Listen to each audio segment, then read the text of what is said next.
Good morning everyone. आज का हमारा टॉपिक है द C4 पाथवे।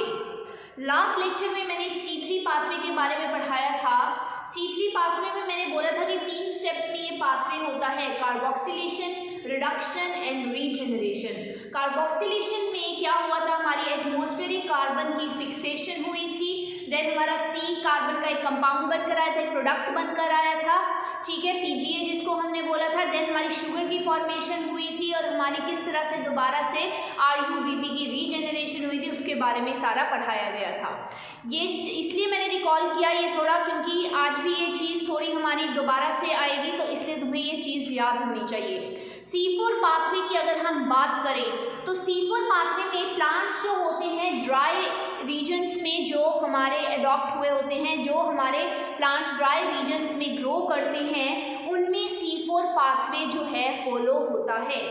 ये जो प्लांट्स हैं, जैसे कि मैंने बताया था कि हमारा C3 साइकिल में 3 कार्बन का एक हमारा कंपाउंड का प्रोडक्ट बनकर आया था, लेकिन C4 पाथवे में हमारा डिफरेंट प्रोडक्ट 4 कार्बन का प्रोडक्ट हमारा बनकर आता है, जिसका नाम है ऑक्सैलोएसिटिक एसिड। ऑक्सैलोएसिटिक एसिड ये 4 कार्बन का कंपाउंड हमारा होता है, ठीक है। ये फर्स्ट CO2 फिक्सेशन प्रोडक्ट है, ये भी हमारा ऑक्सैलोएसिटिक जिसको OAA भी बोला जाता है। ये first stable CO2 fixation product है। जिस टाइम में कार्बन डाइऑक्साइड की फिक्सेशन होती है इन प्लांट्स में, जो पहला प्रोडक्ट बनकर आता है दैट इज OAA, ठीक है। ये याद रखने हैं, 1 मार्क के लिए पूछे जाते हैं। यहाँ पर हमारा OAA है, C4 पाथवे में OAA है हमारा फर्स्ट स्टेबल प्रोडक्ट, और C3 पाथवे में हमारा 3PGA होता है। अब क्या है, ये जो है पहला डिफरेंस हमें C3 साइकिल और C4 में ये पता चल गया on the basis of CO2 fixation. First product जो हमारा बनकर आया दोनों में हमारा डिफरेंट है, उसमें 3 कार्बन का है, यहाँ पर 4 कार्बन का प्रोडक्ट हमारा बनकर आया है। इसके अलावा जो C4 प्लांट्स होते हैं वो एक स्पेशल लीफ एनाटॉमी शो करते हैं। अनदर डिफरेंस जो हमें देखने को मिलता है C3 और C4 प्लांट में, एक स्पेशल लीफ एनाटॉमी ये शो करते हैं। इनमें इनके पास C4 पाथवे वाले या फिर हम बोले C4 जो प्लांट्स होते हैं उनके पास क्या स्पेशल फीचर्स होते हैं। एक तो वो हाई टेम्परेचर को टॉलरेट कर लेते हैं, हाई टेम्परेचर को टॉलरेंस की पावर उनके पास होती है। इसके अलावा हाई लाइट इंटेंसिटीज को वो डिफरेंट तरीके से रिस्पॉन्स, मतलब उनमें कैपेबिलिटी है कि डिफरेंट इंटेंसिटीज पर डिफरेंट तरीके से वो वर्क करते हैं, रिस्पॉन्स देते हैं। एक जो मेन चीज़ है, ये एक प्रोसेस है जिसका नाम है photorespiration. One process called as photorespiration. नाम से पता चल रहा होगा, photo means light, respiration, photorespiration. इस प्रोसेस को लैक करते हैं, मीन C4 प्लांट्स के पास फोटो रेस्पिरेशन की एबिलिटी नहीं होती है, दे लैक फोटो रेस्पिरेशन। और इनकी बायोमास प्रोड्यूस, मतलब कि ये प्लांट जो है ग्रेट क्वांटिटी में प्रोडक्टिविटी करते हैं, बायोमास प्रोडक्टिविटी इनकी हायर होती है। तो सम स्पेशल फीचर्स हमने इनके बारे में पढ़े। Special type of leaf anatomy that I will discuss later, वो लीफ एनाटॉमी ये शो करते हैं। इनके पास फोटो रेस्पिरेशन नहीं होती है, ये हाई टेम्परेचर को टॉलरेट कर लेते हैं, ठीक है, और डिफरेंट इंटेंसिटीज के ऊपर, लाइट की जो डिफरेंट इंटेंसिटीज होती है, वेवलेंथ होती है, उनके ऊपर ये डिफरेंट तरीके से रिस्पॉन्स शो करते हैं। अब मैंने बोला कि ये जो प्लांट्स होते हैं, C4 प्लांट्स जो होते हैं, इनके बाहर, इनकी कवरिंग की अगर हम बात करें, number of layers of sales present होते हैं, number of layers of sales present होते हैं, इनको हम बोलते हैं बंडल शीट सेल्स। इनको हम क्या बोलते हैं, बंडल शीट सेल्स। ये बंडल शीट सेल्स या बोलते हैं हम इनको, या फिर हम बोले वेस्कुलर बंडल्स बोल सकते हैं। वेस्कुलर बंडल सेल्स जो हैं ये क्या करते हैं, large amount of vascular in plants के around large amount of vascular bundle या बंडल शीट सेल्स प्रेजेंट होते हैं, जिन्होंने इनकी आउटर कवरिंग, मल्टीपल लेयर्स होंगी, आउटर कवरिंग एक प्रोवाइड की गई है, और इस तरह से इन प्लांट्स का स्ट्रक्चर बनाया है कि एक स्पेशल टाइप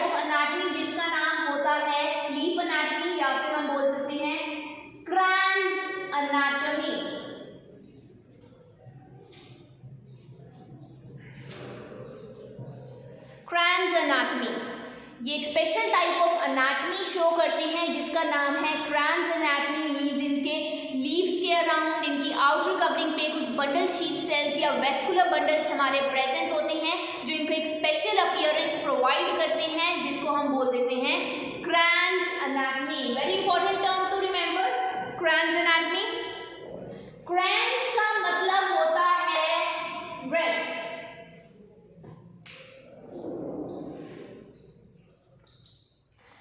मीन्स क्या है? Arrangement of cells. इसका मतलब है अरेंजमेंट ऑफ सेल्स, सेल्स की अरेंजमेंट। मैंने यही बोला कि वेस्कुलर बंडल या बंडल शीट ऑफ सेल्स इनके अराउंड जो है ट्रैप अप हुए होते हैं। तो बंडल शीट सेल्स में, ये जो बंडल शीट सेल्स हैं इनकी मल्टीपल लेयर्स प्रेजेंट होती हैं। ये बंडल शीट सेल्स जो हैं सेवरल लेयर्स ऑफ बहुत सारी लेयर्स बना देगी किसकी? वेस्कुलर बंडल्स की। ठीक है, अपने अराउंड ये मल्टीपल लेयर ऑफ सेल्स बनाएंगे, उनकी लेयर्स बना देंगे वेस्कुलर बंडल्स की, और ये इस तरह से अपने आप को अरेंज कर लेंगे कि इनके पास लार्ज नंबर ऑफ क्लोरोप्लास्ट। अब लीफ में तुम्हें पता है कि क्लोरोप्लास्ट प्रेजेंट होते हैं, ठीक है? तो इनके जो इन प्लांट्स के जो लीफ होते हैं उनके पास मल्टीपल लेयर जो सेल्स वेस्कुलर बंडल की सेल्स की प्रेजेंट है, वहां पर उन सेल्स में ये मल्टीपल बहुत सारे इनके पास क्लोरोप्लास्ट भी अरेंज हो जाते हैं या क्लोरोप्लास्ट भी प्रेजेंट होते हैं। They have a large number of chloroplast. अब देखो, जब मल्टीपल लेयर ऑफ सेल्स हैं, कोई भी चीज हम एक के बाद दूसरी, तीसरी, फोर्थ हम जोड़ते रहेंगे तो थिक हो जाएगी, थिक हो जाएगी। अगर एक लेयर है तो वो थिन सी लेयर होगी, जब मल्टीपल लेयर्स है तो वो कैसी होगी? थिक लेयर्स हो जाएंगी। अब वो थिक लेयर्स, तुम्हें पता है जब भी कोई सेल्स की थिक लेयर है उनका काम क्या है? प्रोटेक्शन प्रोवाइड करना, किसी भी चीज को एज सच अंदर नहीं आने देना।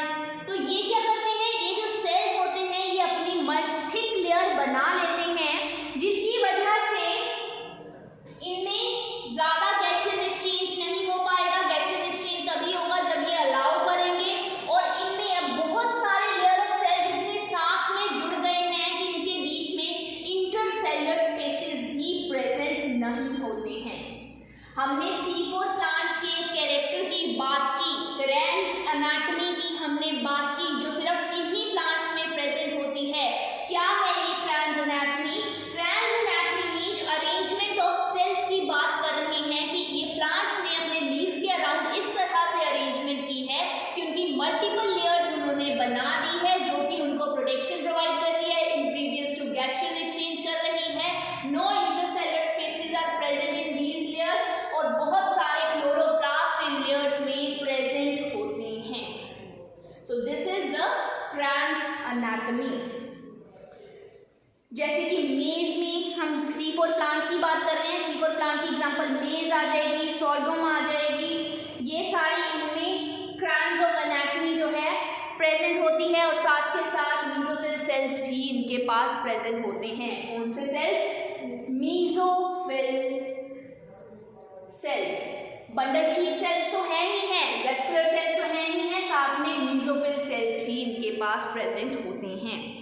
अब हमें डाइवर्स स्पीशीज इन प्लांट्स की देखने को मिलेगी। अगर हम किसी भी लीफ का, इन प्लांट्स के लीफ के एक सेक्शन को कट आउट करें और वो चेक करने की कोशिश करें तो हमें पता चलेगा कैसे अरेंजमेंट इनमें होती है। तो बंडल शीट सेल्स जिन प्लांट्स के अराउंड, अगर तुम्हें C3 प्लांट्स और C4 प्लांट में डिफरेंस फाइंड आउट करना है, जिन प्लांट्स के around bundle sheath cells present होंगे वो प्लांट्स हैं C4 प्लांट्स। जिनके around bundle sheath cells present नहीं होते वो कौन से प्लांट्स होंगे? हमारे C3 plants. So this is the way to distinguish between these plants, C3 plants and C4 plant. अब हम बात पे आएंगे मेन, ये तो हमने इनके फीचर्स की बात कर ली, C4 प्लांट्स की कैसे होते हैं, कैसा पाथवे ये फॉलो करते हैं, अब उसकी बात करेंगे हम। C4 पाथवे की हम बात करनी है, इसको एक और नाम भी दिया गया है, हैच-स्लैग पाथवे।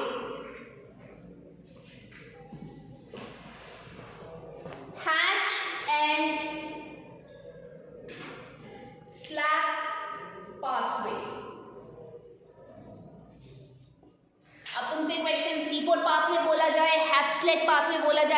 हमारा सेम ही होगा। ये एक साइक्लिक प्रोसेस है। अगेन C3 साइकिल मैंने बताया था साइक्लिक प्रोसेस है। सेम C4 पाथवे या हेक्स लेग पाथवे भी हमारा साइक्लिक प्रोसेस होती है। अब C3 पाथवे में मैंने बताया था कि जो हमारा प्राइमरी एक्सेप्टर है दैट इज RUBP है। यहाँ पर हमारा जो प्राइमरी CO2 एक्सेप्टर है, प्राइमरी CO2 एक्सेप्टर उसकी बात करें तो वो है हमारा phosphoenol pyruvate PEP, phosphoenol pyruvate. ये हमारा क्या है, फर्स्ट CO2 एक्सेप्टर, जो सबसे पहले एटमॉस्फेयर से जो कार्बन डाइऑक्साइड आएगी उसको सबसे पहले एक्सेप्ट कौन करेगा, दिस PEP। C3 पाथवे में करता है RUBP। दोनों में डिफरेंस याद रखने हैं, ठीक है। अब जिस तरह से मैंने बताया था कि RUBP या C3 पाथवे में रुबिस्को जो है वो हेल्प कर रहा था कार्बन की फिक्सेशन के लिए, यहाँ पर अब CO2 को एक्सेप्ट तो कर लिया लेकिन उसकी फिक्सेशन करने में एक एंजाइम है जिसका नाम है PEP, फोस्फोइनोल पायरुवेट कार्बोक्सिलेज या पेप्टेज भी इसको बोला जाता है, PEP कार्बोक्सिलेज।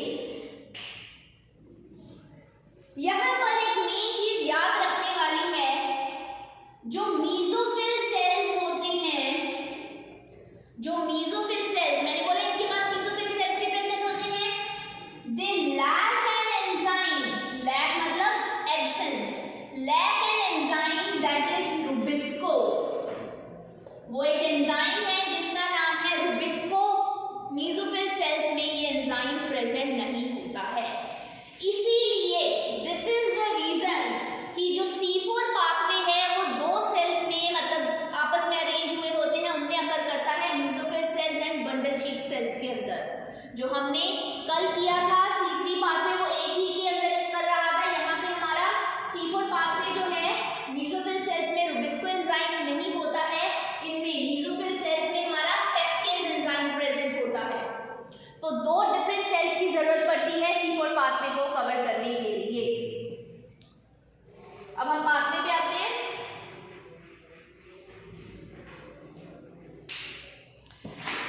सबसे पहले क्या हुआ, हमारी जो एटमॉस्फेरिक CO2 है, एटमॉस्फेरिक CO2, एटमॉस्फेयर से CO2 आई, किस फॉर्म में हो गई वो, बाइकार्बोनेट्स की फॉर्म में। कार्बन डाइऑक्साइड किस फॉर्म में आ गई, बाइकार्बोनेट्स की फॉर्म में। मैंने बोला एटमॉस्फेरिक कार्बन को सबसे पहले कौन एक्सेप्ट करता है, पेप, यही बोला मैंने, फोस्फोइनोल पायरुवेट। तो यहां लिख दिया मैंने फोस्फोइनोल पायरुवेट।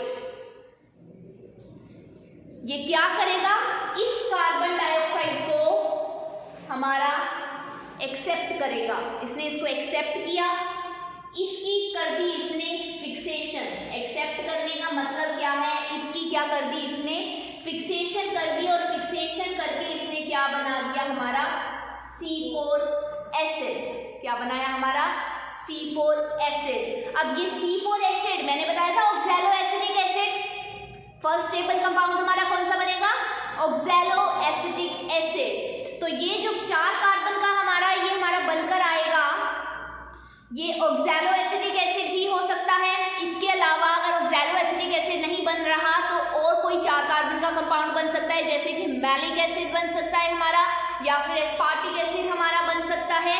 और ये सारी चीज, ये जो सारी चीज हमारी हुई, ये कहाँ पर हमारी हो रही है, मीजोफिल सेल्स में। और यहाँ पे हमारे किस एंजाइम ने हेल्प की फिक्सेशन करने के लिए, पेप्टेज ने। कार्बन डाइऑक्साइड आई, बाइकार्बोनेट की फॉर्म में आई, फोस्फोइनोल पायरुवेट ने उसको क्या किया, एक्सेप्ट किया। एक्सेप्ट करने के बाद उसकी क्या कर दी, उसने फिक्सेशन कर दी। फिक्सेशन करके उसको पहला कंपाउंड हमारा बना दिया जो हमारा C4 एसिड है, बना दिया उसने। इधर it can be oxaloacetic acid, it can be malic acid और it can be aspartic acid, and कोई भी 4 कार्बन का कंपाउंड हमारा बन सकता है। अब ये जो C4 एसिड बना हमारा, ये हमारा ट्रांसपोर्ट होकर जाएगा हमारे बंडल शीट सेल में।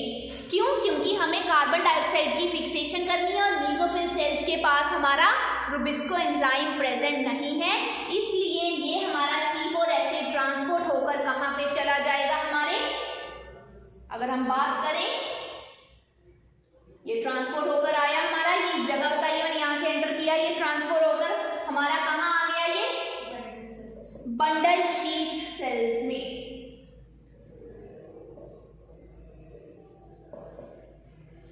ठीक है, अब C4 एसिड 4 कार्बन का है, हमें इसकी फिक्सेशन करने के लिए इसमें से एक कार्बन रिमूव करनी पड़ेगी, इसलिए यहां पर इसकी क्या हो जाएगी, डीकार्बोक्सिलेशन।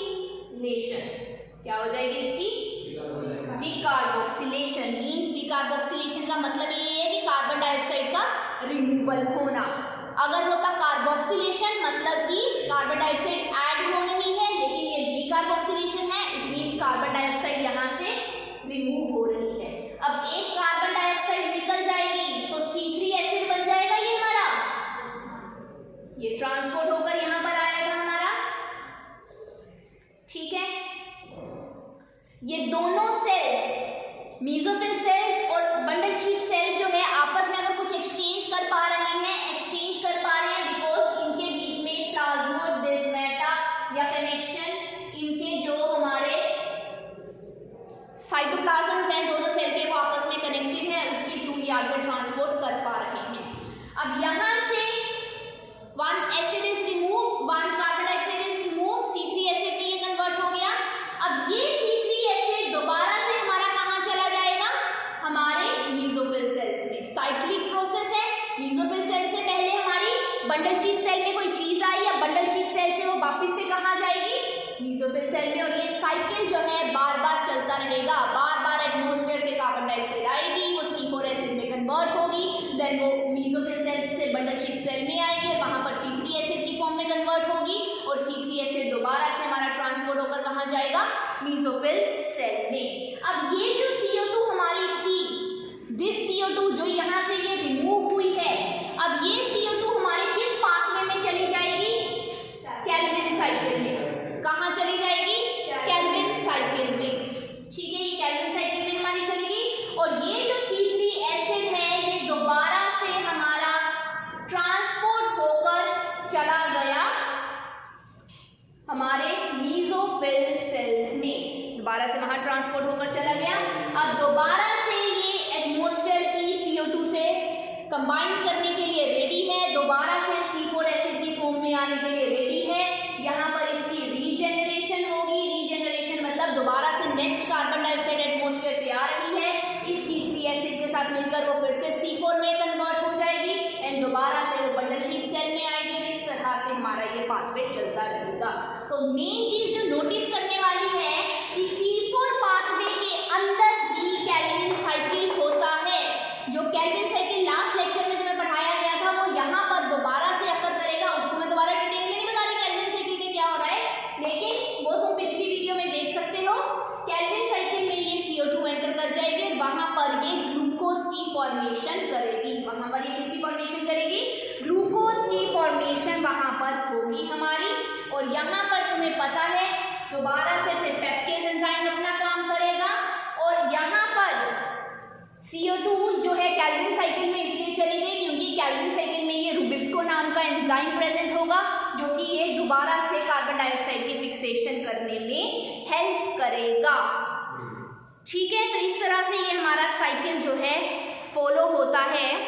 मेन चीज जो याद रखनी है कि चाहे C3 प्लांट है चाहे C4 प्लांट है, दोनों प्लांट्स कैल्विन साइकिल को तो फॉलो करते ही करते हैं। C4 प्लांट जो है वो भी कैल्विन साइकिल फॉलो करते हैं, C3 प्लांट भी कैल्विन साइकिल फॉलो करते हैं, बट हैक्सलैक पाथवे या C4 pathway only occur in the C4 plants. तो वहां पर तुम्हें पता है कैल्विन साइकिल में रुबिस्को नाम का एंजाइम है जिसके पास कार्बोक्सिलेज और ऑक्सीजनेज दोनों एक्टिविटी है, that is by it is called as rubisco enzyme. But पेप्टेज एंजाइम जो होता है, पेप्टेज एंजाइम के पास कार्बोक्सिलेशन और ऑक्सीजनेशन वाली दोनों एक्टिविटीज प्रेजेंट नहीं होती। इसके पास सिर्फ कार्बोक्सिलेशन वाली एक्टिविटी प्रेजेंट होती है। अब केल्विन साइकिल में ये जो कार्बन डाइऑक्साइड चली गई, ये वहां पर शुगर की फॉर्मेशन में हेल्प करेगी। वहां पर क्या करेगी? ये शुगर की फॉर्मेशन में हेल्प करेगी।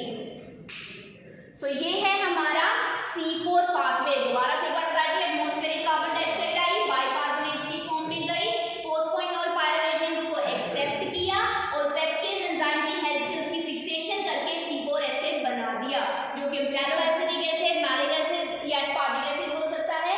एंड ये हमारा फिर ट्रांसपोर्ट होकर गया बंडल शीट सेल में। बंडल शीट सेल में इसकी डिकार्बोक्सिलेशन हुई। डिकार्बोक्सिलेशन होकर जो CH2 हमारी बनी, उसने केल्विन साइकिल फॉलो कर लिया और C3 एसिड दोबारा से मेसोफिल सेल्स में चला गया।